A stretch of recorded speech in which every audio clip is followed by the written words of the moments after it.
You have arrived to the Plunge Into Prosperity podcast, where sacred wisdom meets regenerative wealth. I'm your host, Brandi Kolosky of Sacral Capital.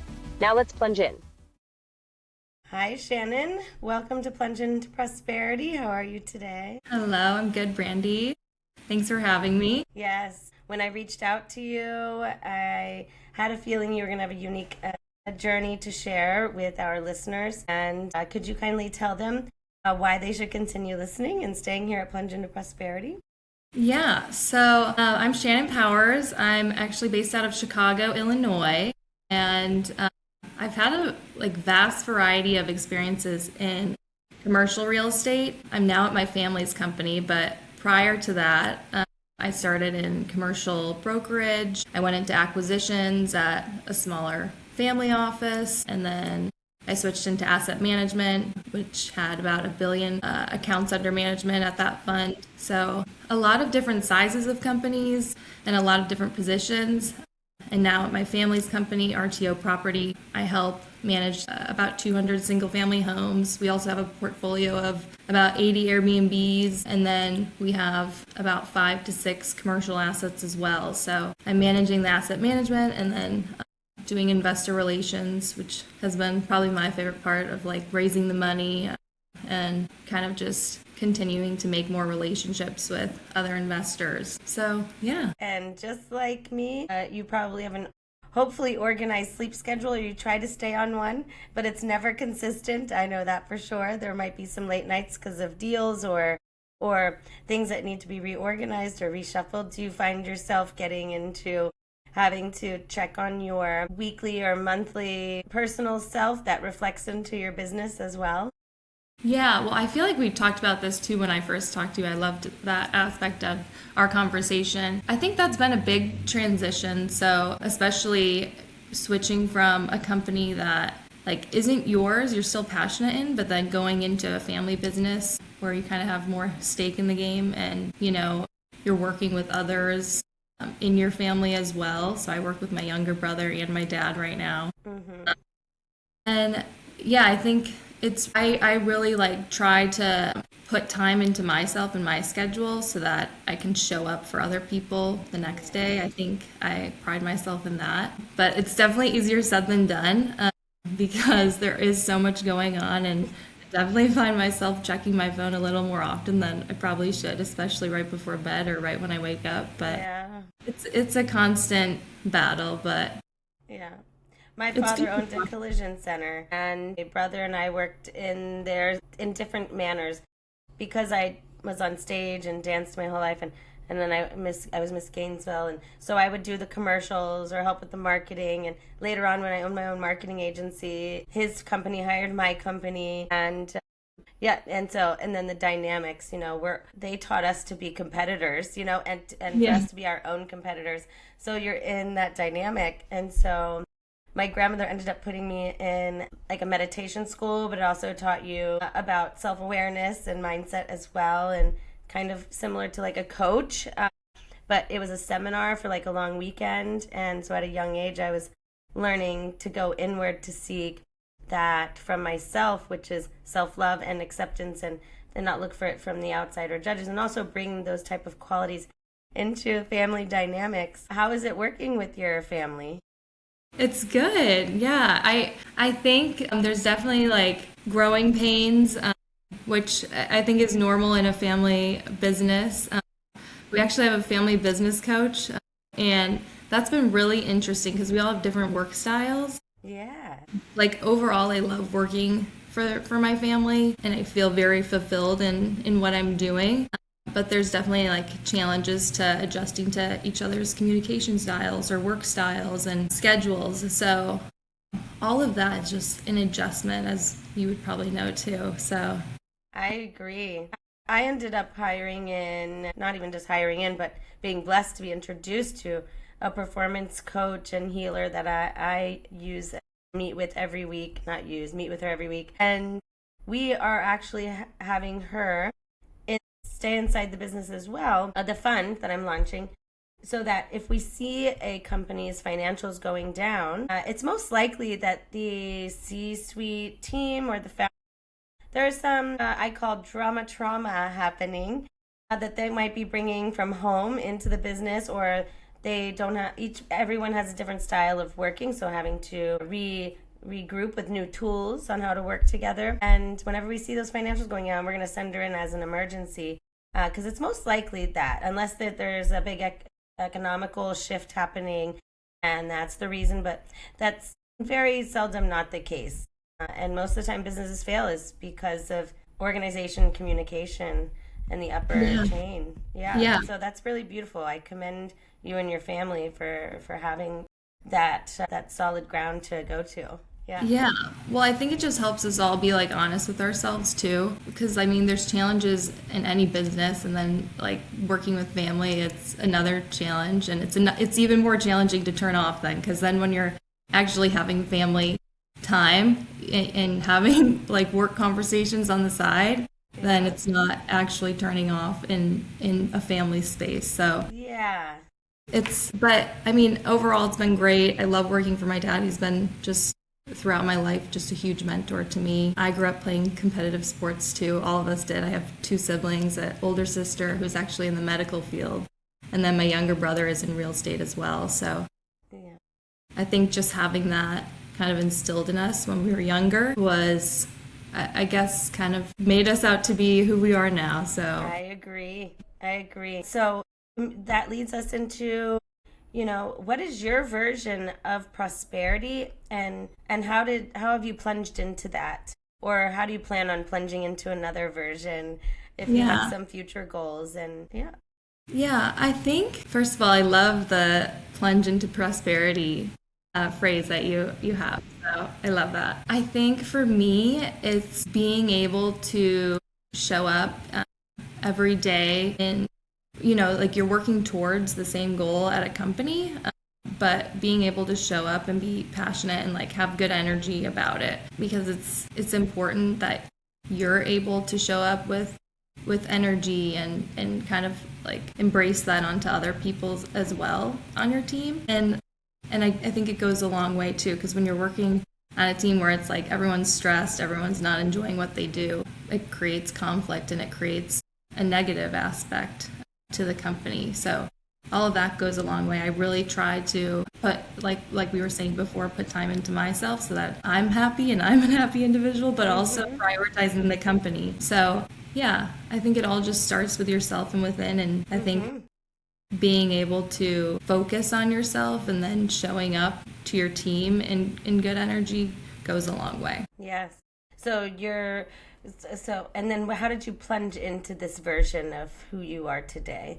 Like, and what did it take to get there? What challenges did you overcome, or any type of awareness within yourself, both personally and then going into your career?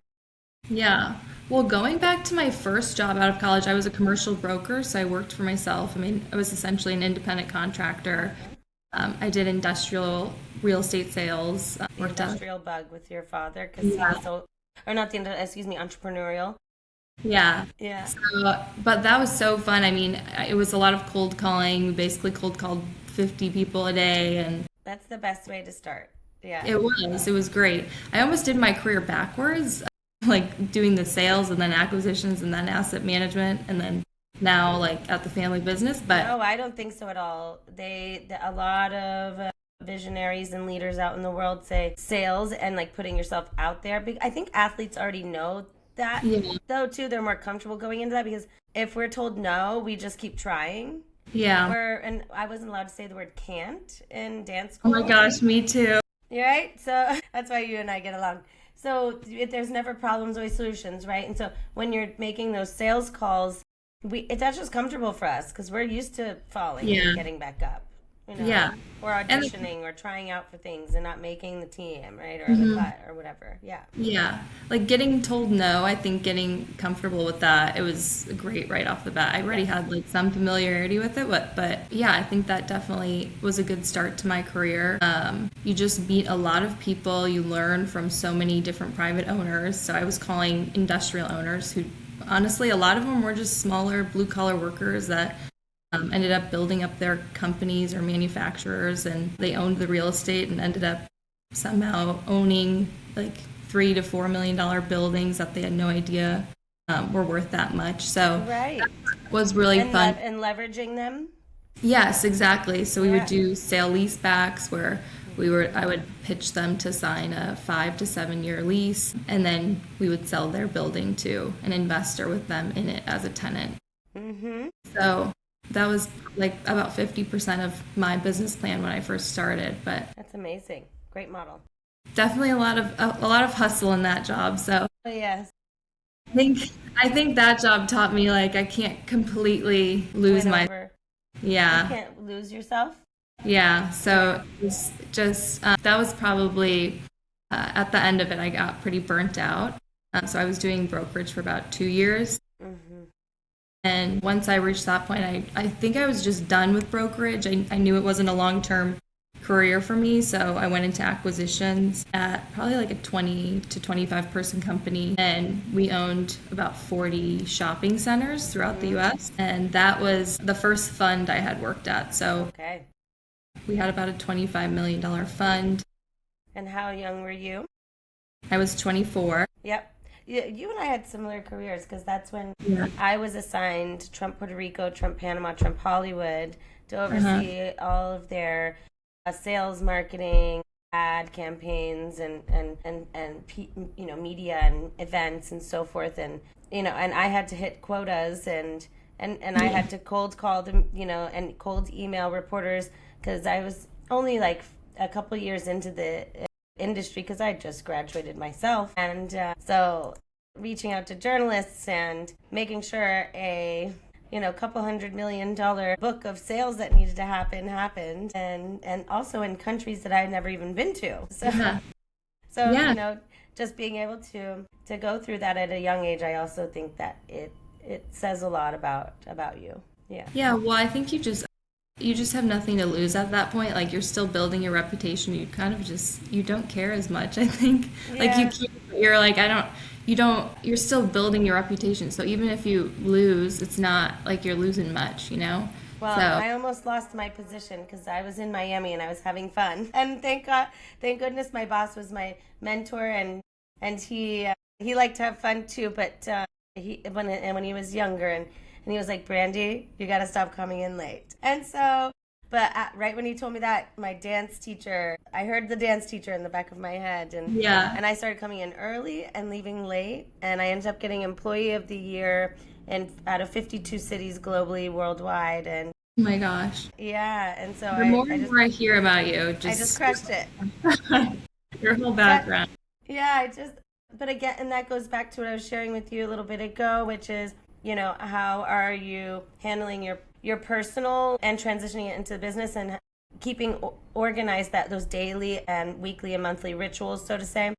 And it's because we're gonna get off of the horse or get on a little bit of a crazier roller coaster sometimes in our life. And I always share with people when I hear them saying beating themselves up for not keeping consistent with their habits or rituals or things. And it's okay. Like every few weeks I'll go, wait a second. I stopped doing this for a couple days.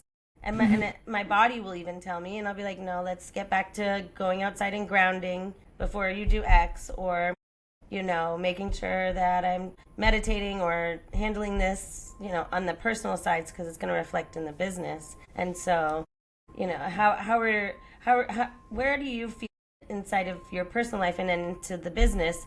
Because you're overseeing how many million in AUM? So right now we have about 150 million. Wow. Okay. Beautiful. Yeah. I thought it was 120 for some reason. Did you grow since last time I spoke to you? Might have. I just cannot keep track. Oh, wow. That's such a beautiful thing. So then every time that abundance grows, you're going to have to grow with it personally. So how are you working with that transition all the time? I think that's been one thing I'm trying to, one thing I'm working on right now. Mm-hmm. So, I'm still pretty young in my career. I'm 28. I haven't managed people before, so this is my first time starting to kind of oversee a team. And we're not huge by any means. It's like an 8-person team that's full time, and then we have Very about clean, 12. beautiful. Yeah, we have about 12 virtual assistants that help us manage the kind of the communications with our long-term tenants, and then our Airbnb tenants as well. So that's very helpful because then we don't need people 24/7 on the clock when we have, 80 guests that are checking in at the same time. No. So that's been nice, but I think for me, I'm really trying to learn just the different systems we have in place right now, and then kind of seeing where we can start to grow or change systems. Right. So right now, most of our Airbnb portfolio is self-owned, but we have started to do more third-party management. So I just got my managing broker's license. Nice. So that'll be a new kind of aspect of our business where we can party manage for investors. But I think my dad thinks like, oh, we can just take on, a few new investors to manage their real estate, which we have. I mean, we just took on 80 new properties for an investor, but that was a heavy lift for our team. So right, so the investor, the LP invested into your fund, and then also gave management oversight to properties he currently owned or she currently owned. Sorry, so this is a client. So the client has 80 single family homes that they own individually, and then we took over management for those properties. Okay, beautiful. Yeah. Okay, great. I might have 7 more for you. Okay. Perfect. And the person also could be an investor. Okay, great. Yeah, see, I love the investors. That's fun. That's probably my favorite part of the job is, and that's the first time this is the first time in my career where I've been raising money for a fund. I've always been interested in it, but we just did a small deal, it was a $2 million deal in a suburb of Illinois, and it was like a 10-unit apartment building. We raised like $800,000, but that was such a fun deal for me. We had about 15 investors in it, which was the most amount of investors we've had in a deal, even though it was our smallest acquisition.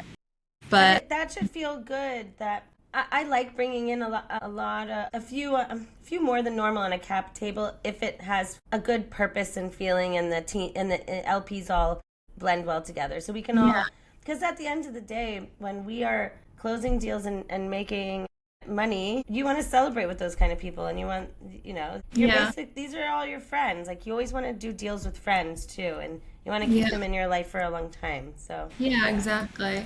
What's your typical unit size when you're raising money? A check size? Yeah. Okay.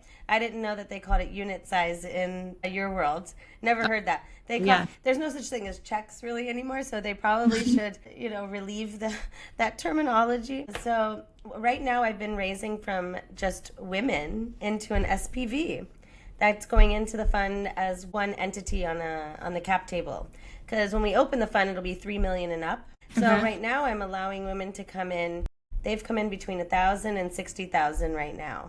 And I was raising $900,000, but with these women I'm doing $500,000. Well, we're oversubscribing. So nice. And because I wanted to provide an opportunity for women to come in as unaccredited, because most women haven't had the opportunity to become accredited yet. And with an SPV, you can take up, and in a fund as well. But I want the main fund to be lean and everyone accredited, and so that SPV comes in as that accredited line. But the women in SPV, I can take up to 35 unaccredited, right? And so that means, you know what unaccredited is, of course, I'm sure. So are you taking, you're basically creating another LP on the side, another entity? Yeah, it's another SPV is its own LP entity, and within that LP entity are LPs, right? So it's a SPV. It's almost like a real estate syndicate. A special purpose vehicle is like a real estate syndicate. So you're raising for one thing, to do one thing, one mission, one investment. And so that's what the SPV is for. It's called Sacral Sisters. And so it's a group of women. That's how I launched Plunge Into Prosperity. I started, and it wasn't, in the beginning, it wasn't create this SPV. I didn't even have the SPV created. I met up with a girl that was introduced to me in St. Augustine, where my family lives. And she is in real estate. A lot of these women are in real estate as well. So I thought it was interesting how you and I connected also when I reached out to you. So a lot of them are real estate flippers, real estate investors, private real estate lending, commercial real estate lending, and they were all wanting to connect with each other to teach each other how to diversify their wealth and educate on finance and what other opportunities are out there. Most women don't know they can go into private market investing. Look at the public markets right now. They're quite a mess. They just so imagine like having your money in public companies and stocks and trades, and most people can't handle that emotional roller coaster and investing in the public markets. With private markets, you're able to see a longevity, long-term play, and then now I've also mixed in some short-term, like dividend rollouts or revenue share. And so we did our first Catamaran event in St. Augustine with 33 women, and they were all, and then the girl that I did it with, she's like, I want to invest. And I was like, well, you have to be accredited, but let me talk to my attorneys, and we did the SPV. And she ended up owning the SPV first, the Sacral Sisters. But then she had a big flip that she needed to do that needed to take up her time. So she's like, Brandi, take it over. So then I acquired it back from her. But she's still on the cap table, and she's still very much involved. Her name is Deanna, and I'm sending her love. And yeah, so that's the little story. With the structures. That is one thing. It's like I just keep learning more ways on how, because most of ours are just individuals or LLCs. Yeah. But like the last deal we had, I had someone that was asking if they could invest through basically like their IRA. Yeah. So I was talking to our attorney about how we could structure our operating agreement like that. Oh yes, my SPV is also structured. I have, I believe, 4 women that have invested with their SDIRA, self-directed IRA, as well as their trusts. So what is the like tax benefit of doing that versus an LLC? Because I always thought it's just easier through an LLC for tax benefits, but no, there's a lot to it. That's going to take a whole nother podcast. Okay. And I also, if you would like, the next episode that I'll be airing is with one of my ladies on Sacral Sisters. Her name is Angel Lateral. She's a trust attorney, and she has actually helped some of the women on the Sacral Sisters community utilize their SDRAs or trusts, or restructure their trusts for them, and or create new ones. So I would love to introduce you to her, because she's also an amazing woman to know, and she's also spiritual and has an amazing Hermetic book club that she has, and a 3,500-year-old book teaching. Oh my God. She's certified in. Yeah, she's quite the woman. And so definitely another time for that podcast, but it is more beneficial because it has something to do with your capital gains in there. Okay? So that's what's going on. And you're not getting taxed on that money, right? So yeah. Okay. There's a lot more to that story. Yeah. Not to put you on the spot or anything. No worries. No, it just is. It's convoluted, and this is one of the reasons why I started Plunge Into Prosperity and Sacral Sisters, is to educate people, because no one is giving you these opportunities to learn about these things, especially women. We weren't able to get a business loan at a bank without a man co-signing until 1985. That's the year I was born, and my mother wouldn't have been able to do that. And then women weren't allowed to get credit cards until, I believe, in the 70s, 80s either. I know women that are investors in Sacral Sisters that they were like, yeah, that was me. I couldn't even get a car. I had to ask my husband to come with me, even though I didn't like him, or whatever. And it's just wild. And another fact that's just recently happened, and which I'm really disturbed about, is 5 years ago, roughly 2.3% of all money in the world that was raised and allocated went to women. And then that percentage is similar for directly just U.S. I just was updating my data room and noticed, and the actual facts, because they change. I thought I was going to see a higher number. It went down to 1.9% in the past 2 years. Really? And so this is another reason why I'm going against the grain. I'm going solo GP on this fund, because this is just disappointing. And women are returning 78 cents on the dollar. If you were to invest a dollar into a woman-led business, 78 cents is returned back. If you were to invest into an all-male-led business, only 31 cents is being returned back. Yet the men are still investing in each other. And by all means, I'm not some super feminist. I have amazing male investors. I have amazing males in my life. And it's just the old boys club, and they're just used to it. It's just like a habit. And we gotta prove, we always have to prove it, sadly. Yeah. Well, that's honestly shocking to me because I feel like as I've gotten further into my career, I've continued to make so many relationships with women in the industry. And I think I didn't realize how many women were in commercial real estate when I first started, and now I am like surrounded by them. So it's grown. now, It's grown. yeah, Because yeah, it's grown. Yeah. yeah. It's But definitely as far as also just startups and really, founders, as far as startups and founders and fund managers being women and receiving that capital that's allocated out, that's where we're finding this data. Yeah. yeah. Great. That's a great fact. I would have never There's have. a lot more. If you want, I'll share my data room with you, and I have a fact sheet of women's historical financial facts. It's wild. Yeah, yeah. I would love to see it. It just lights a fire under you. Yeah, for sure. I'll share it. Definitely. Yeah. Yeah. So as far as travels, Uh-huh. because that's one of my versions of plunging into prosperity, and what my version is traveling has just really allowed me not just to open up the doors in my career, but also just open up your heart and your neurons and your pathways in your brain, and just you just fall in love with life more, because it can get daunting sometimes. So what is your favorite way to travel? Where have you traveled? Or do you have plans for the summer? Yeah. I'm actually going to Poland in 3 weeks Oh my gosh. for the first time. Yeah, my boyfriend's family's from there, so we're going back. But I'm excited. I don't know. We're going to Zakopane, so that's like our upcoming trip. Okay. Is he first generation US Polish or third? Yeah, I guess technically. So his parents Was he born there? No, so his parents came over when they So were second.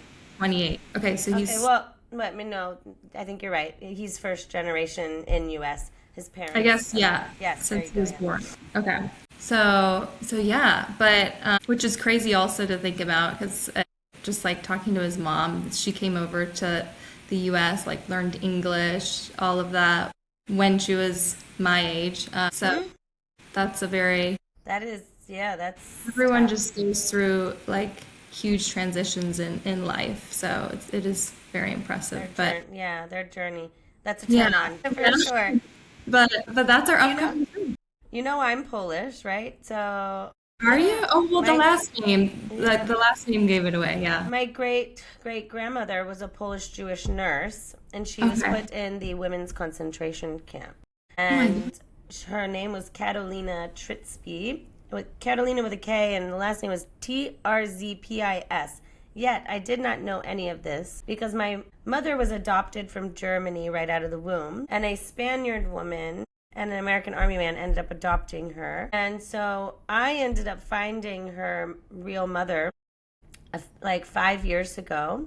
And the reason why is because when I also did not know my father was not my father. So my mother left my original father, and then a couple of years later, when I was 2, and a couple of years later met the man who ended up raising us, and he's an angel, and thank God for him.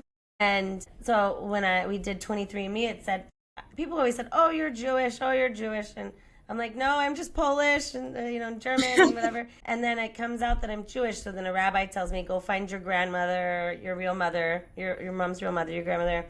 And then you'll see she didn't even know she was Jewish because my great grandmother came over and said, changed her name to Caroline, like American girl, and then just stopped any Jewish practice and became Catholic. So yeah, I started writing a film script about this, and I need to go to Poland. My mother went to visit, so I need to go as well. So I can't wait to hear your stories. Yeah, well, I'll let you know how it is. I'm Yeah, excited. I've heard it's just magical. Yeah, Yeah. yeah, yeah. So do you know Polish? Have you learned Polish? Polish? No, I have not. No, Okay. no one spoke it. I took a few Polish lessons, but that Good was for you. Good for you. I know a little Swedish and a little Italian, okay. and obviously Spanish because I'm in Puerto Rico. So, Yeah, yeah. I can't that is like amazing to me that you're just living the life in Puerto Rico. yeah, I don't know if anyone knows this out there, but Puerto Rico for U.S. mainland residents that come here, you have to get in before the end of the year, but it's 0%, zero capital gains, 0% capital gains. So, and 100% deferred. After December, it'll go up to 3 or 4%. So they're changing it? Yeah, yeah, but I mean 3 to 4% compared to 30%. It's still it's still a Minimal. good yeah, it's still a good one.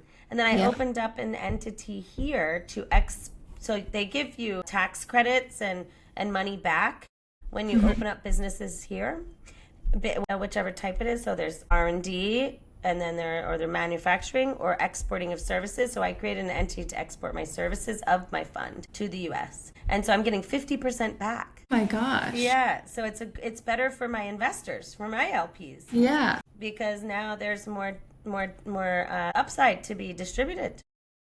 So then that's getting back to you, but then will like US investors be taxed if you're making distributions to the US?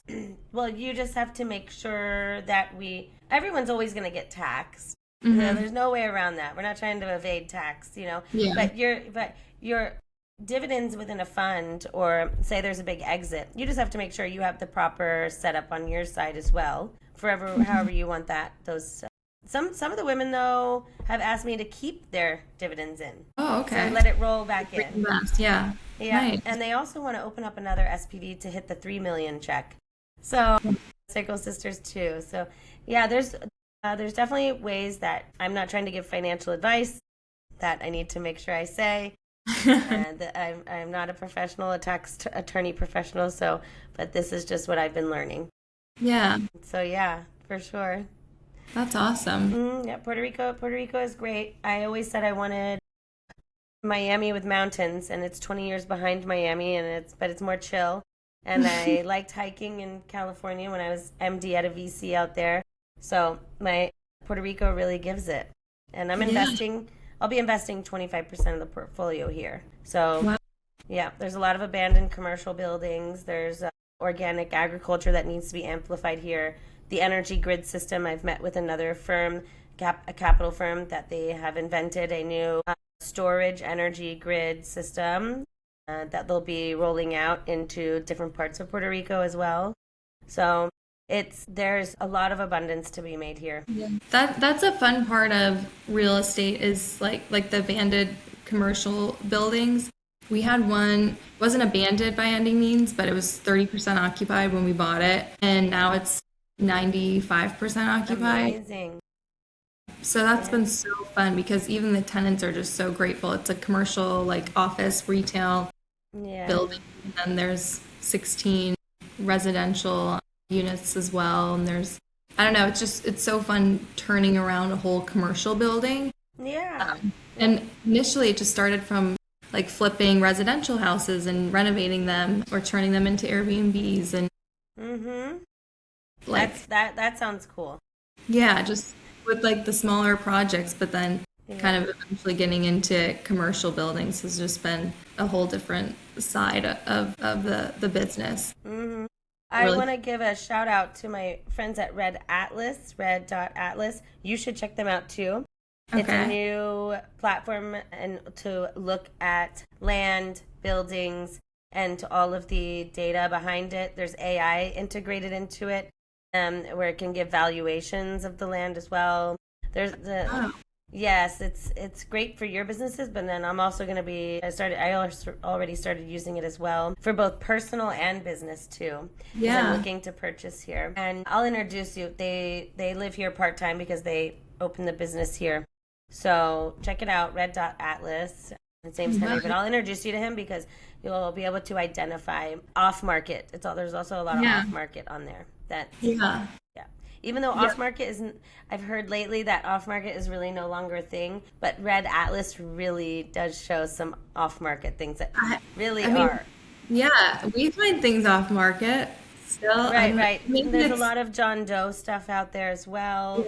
yeah, Because back then no one was really educated, and this goes back to educating and structuring, personal and business life to leave as legacy. And a lot of people were not informed on how to structure their entities and real estate and assets. And so someone will pass away in the family, but there's no trust. That was structured to where that deed and then rolls over.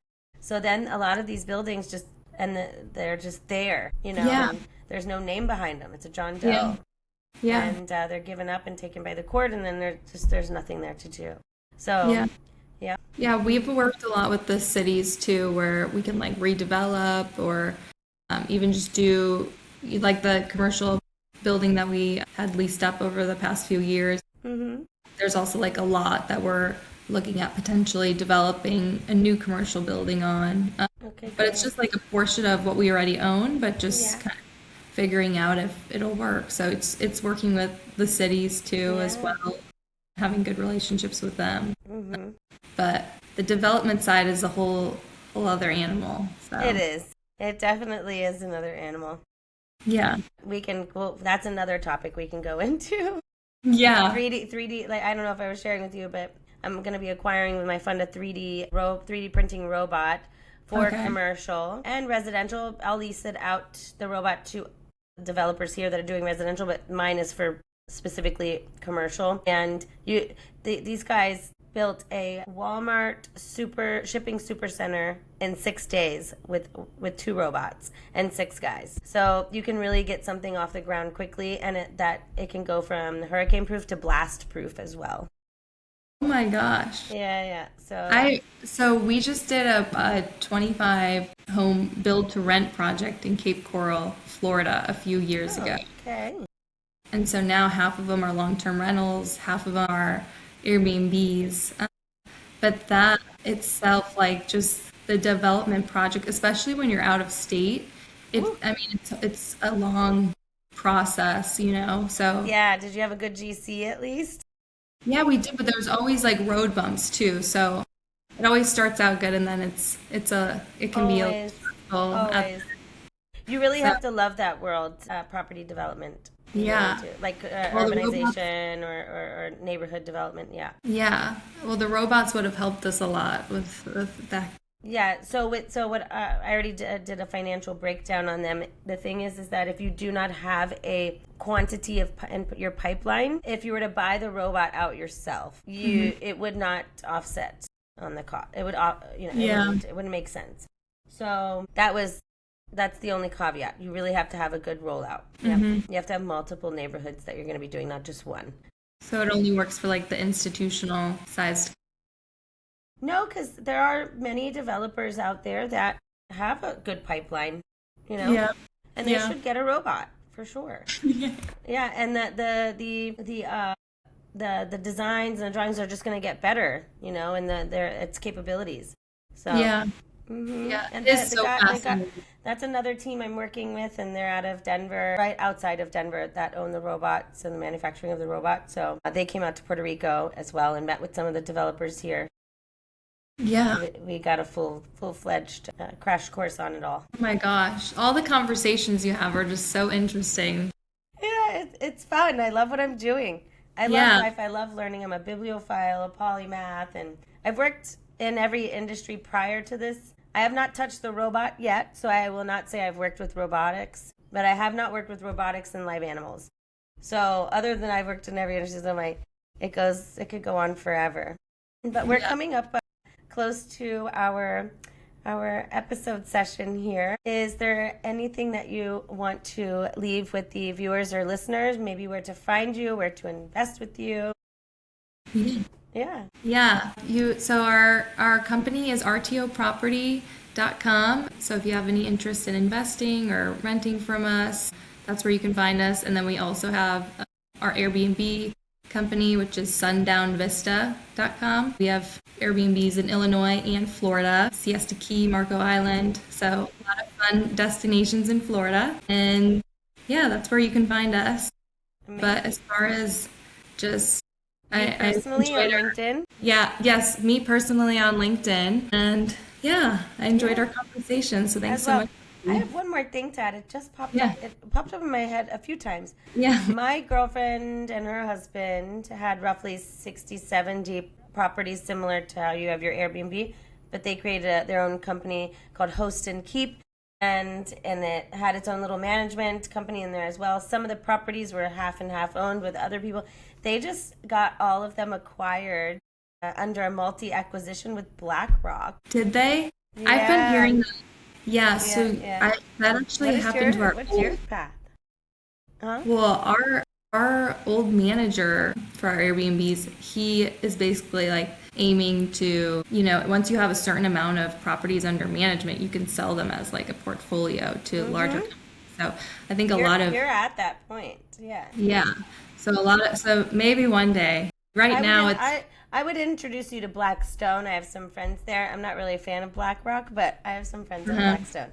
So let me know if you need any of that. Also, let me know if you want any tips on the side for cap raising and being introduced to anyone in my network of my LPs as well. Yeah. I have a lot of real estate, because I started in real estate. I have a lot of network there for you. Okay. Yeah. Well, thanks, All right. Brandi. Well, thank you so much for coming on, and I enjoyed our conversation, and we'll get to meet in person soon. Sounds good. Thank you. Stay on for 2 minutes. Thank you. Okay. Yeah. Bye-bye, everyone. Thank you. Thanks for plunging into sacred wisdom and regenerative wealth with us. If your soul and your portfolio just got a glow up, hit subscribe on YouTube, Amazon, Spotify, and Apple. Share it with your crew. Tag us on social and join the movement at plungeintoprosperity.com. I'm Brandi Kolosky. Catch you on the next plunge.